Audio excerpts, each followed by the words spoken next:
So I decided to make another video. I know I haven't made one in a while. It's been a few weeks. I've been transitioning out of the military back to civilian life. I've moved back into my parents' house because of the MS, and I'm not at a point yet where being on my own is prime right now. So we're kind of holding off on it. I've only been home for about 5 or 6 weeks. It'll be 6 weeks on Monday. So transition has been okay. It's hard having the MS now. It's a whole new ball game. I went out with some college friends last weekend and realized, I can't really do what I used to do. Dancing, hanging out, drinking as much. I get tired really easily. I start to feel sick. I get headaches. The double vision gets worse, So I'm kind of realized that I need to taper off on that, which I guess is a good thing considering that I'm 24 now anyways. So that crazy party lifestyle, not ideal. I got a couple of questions on the last few videos. Someone said they were waiting for their results. I didn't write down any names, so I'm sorry, but you guys know who you are. And in terms of waiting for test results and stuff, I know that it's grueling and it's hard, and hopefully by this point you have some answers, and I would love to hear from you and find out what those results were if you're willing to share. And if you ever need any support or anything, feel free to message me on here, comment on the photos. I'm going to try and be better at updating videos.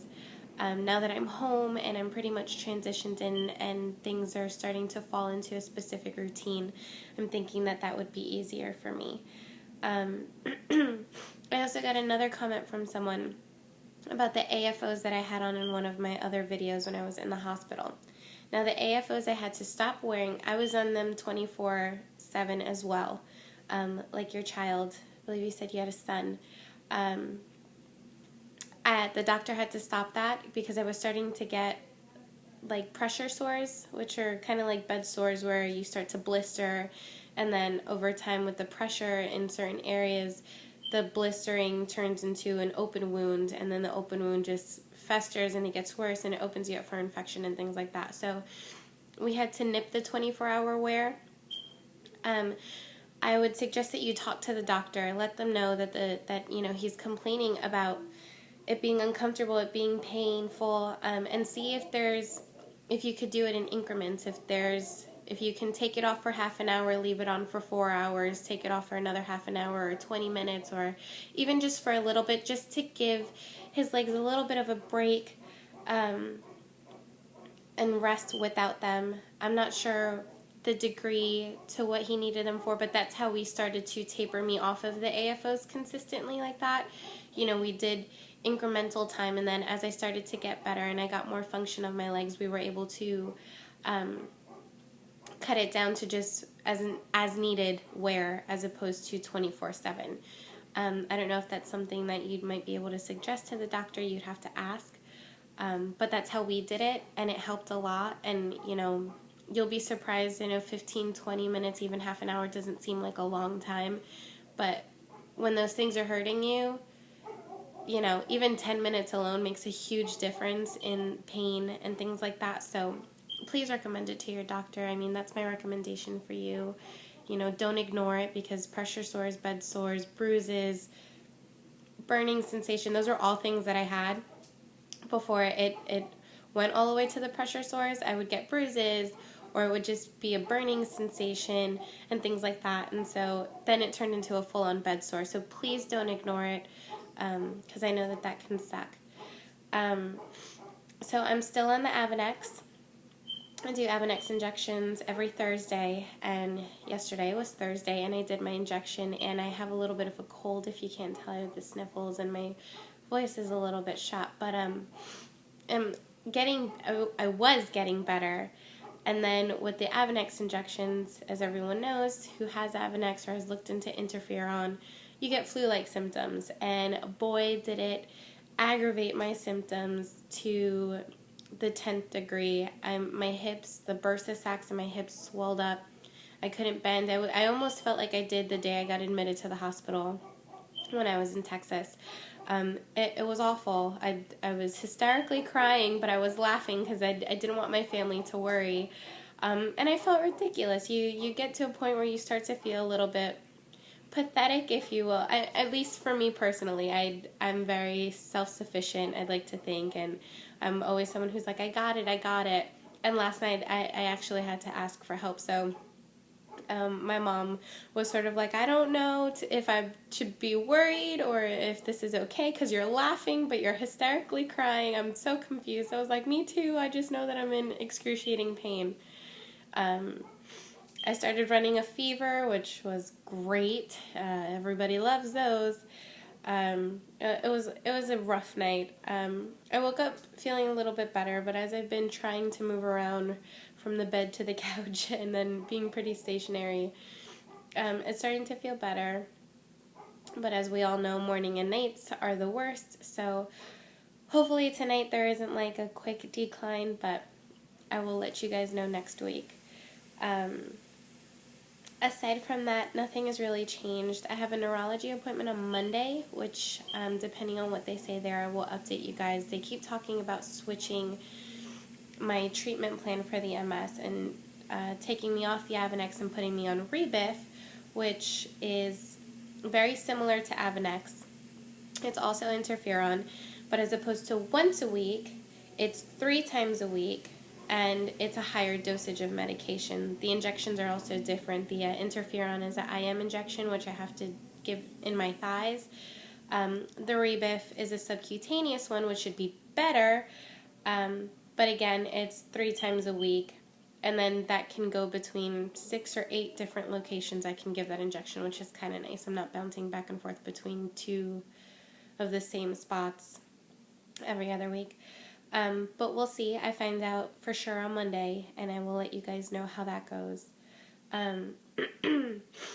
But aside from that, everything else is fine. I'm doing the Walk for MS April 27th here in my home state, which I'm looking forward to. We got some pretty cool shirts made, so I will be posting, I will try to post video footage from that, pictures, things of that sort, to share that with you guys. Hopefully I'll be able to walk it all. It's kind of a nice stretch of distance. I think I'm going to bring my wheelchair just in case, but I'm going to try and walk most of it. That's the goal anyways, but again, we'll see how I feel. It's on a Sunday. My injection days are Thursday, so hopefully by Sunday I'll be feeling up to it. That's sort of the plan as of now. I'm looking into going back to school. They have a lot of programs to help disabled. I hate using that word in regards to MS because I'm not disabled.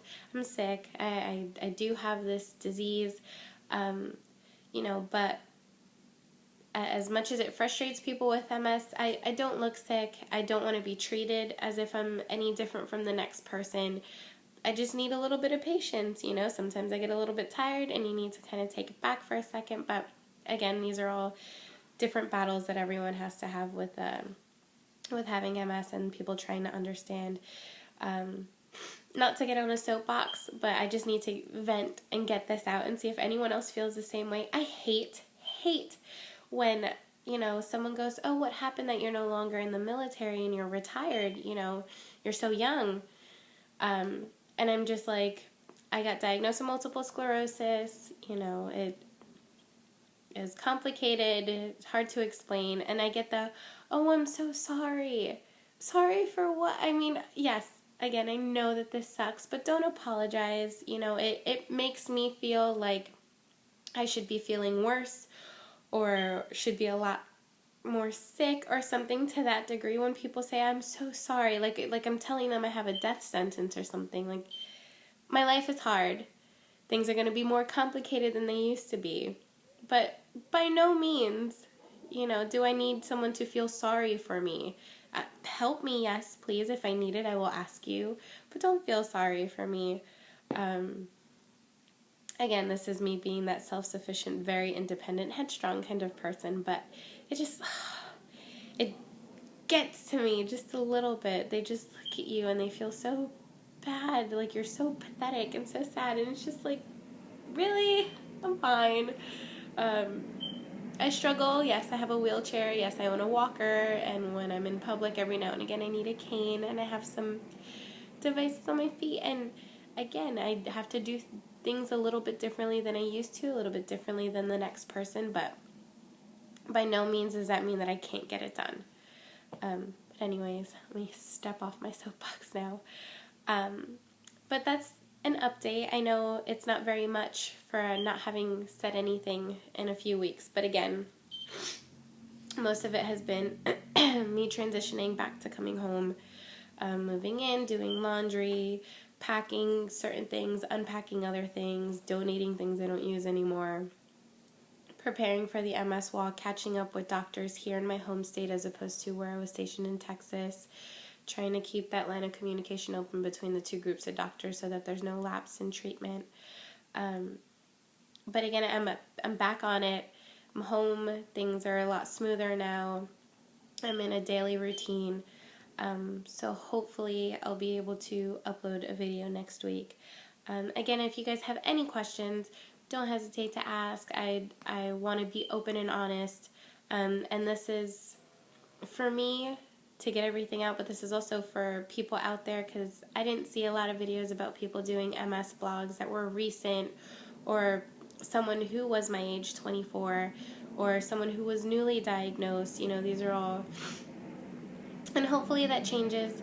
But I'm just trying to keep the bridge of communication open. And to the people who posted questions on my older videos, please, by all means, keep me updated. I want to know about the test results from that one person who told me they were waiting. I'm thinking about you, and you're in my prayers. And the son with the AFOs, you know, ask that doctor about, you know, time increments where you can have a little break from wearing them, or, you know, looking into something different or what have you, because, yeah, I had the same thing, and it sucks, and it you know, it's painful and it's frustrating when you don't know how to make it better. So ask about taking little breaks. That's what I did, and it worked. I think that's all the questions that I've had so far. If there are any more questions about my treatment plans, or what's going on, or what am I doing to try and stay healthy, my vitamins, my diet, you know, please ask. I don't know if those are things that people are interested in, but if they all, by all means, share or ask away, and I will share with you guys. But thank you for watching, and for those of you who subscribed. And again, the support is important to me, and I'm sure that the information is valuable to you guys. So I wish you guys all the best, and I will talk to you guys next week. Bye.